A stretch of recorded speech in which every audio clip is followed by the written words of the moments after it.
Excited na ang 19 anyos na si Sara Vargas ng Barangay Pigcale, Legazpi City para sa pagsisimula ng Bicol Loco bukas.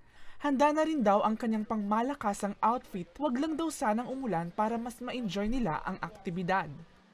Pinagandaan ko talaga po siya since bago pa naman nag-post yung sa Bicol Loco, naghanap na talaga ako ng outfit.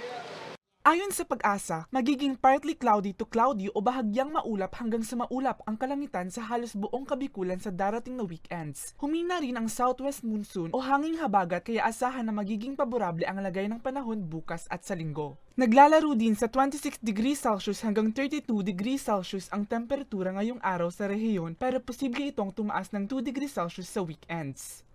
Over the weekend, the same ang senaryo, partly cloudy to cloudy tayo.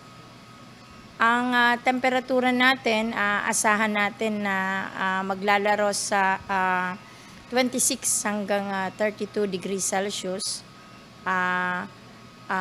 Pwede siyang mag-increase ng mga 1 or 2 degrees over the weekend.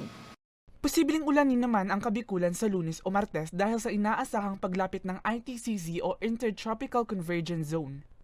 Sa ngayon, wala na tayong binabantayan na weather system na LPA or pwedeng mabuong LPA into bagyo. Bagaman by Monday or Tuesday, posibleng makaapekto sa atin ang ITCZ. So, posibleng magdala yon ng pag-ulan.